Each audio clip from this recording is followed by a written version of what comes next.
सरकारले राजनीतिक नियुक्ति लिएका पदाधिकारीलाई पदमुक्त गर्ने प्रावधानसहित अध्यादेश सिफारिस गरेपछि त्रिभुवन विश्वविद्यालयका शीर्ष पदाधिकारीहरूले राजीनामा दिने तयारी गरेका छन्। राष्ट्रपति रामचन्द्र पौडेल समक्ष अध्यादेश सिफारिस भएसँगै त्रिविका उपकुलपति प्राध्यापक डाक्टर दीपक अर्याल, शिक्षादय प्राध्यापक डाक्टर खड्ग केसी र रजिस्ट्रार प्राध्यापक डाक्टर केदार प्रसाद रिजालले पद त्याग्ने तयारी गरेका हुन्।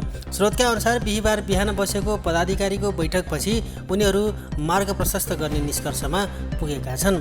एक अधिकारीका अनुसार नयाँ सरकारलाई काम गर्न सहज बनाउन राजीनामा दिन लागि हो। उनीहरूले विश्वविद्यालयका कुलपति समेत रहेका प्रधानमन्त्री बालेन्द्र शाह समक्ष राजीनामा बुझाउने तयारी गरेका हुन्। उपकुलपति अर्याल पूर्व प्रधानमन्त्री केपी शर्मा ओलीको कार्यकालमा नियुक्त भएका थिए भने शिक्षादय केसी र रजिस्ट्रार रिजाल पूर्व प्रधानमन्त्री पुष्पकमल दाहाल प्रचण्ड नेतृत्वको सरकारका बेला नियुक्ति भएका थिए। त्रिविका पदाधिकारीहरूले कार्यदल सामान्यतया 4 वर्षको हुने व्यवस्था रहेको छ।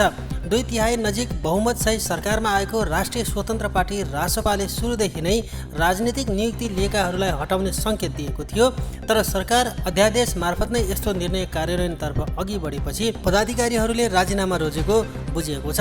यसैबीच सिफारिस गरिएको अध्यादेशबारे राष्ट्रपति रामचन्द्र पौडेलले अध्ययन गरिरहेका छन्।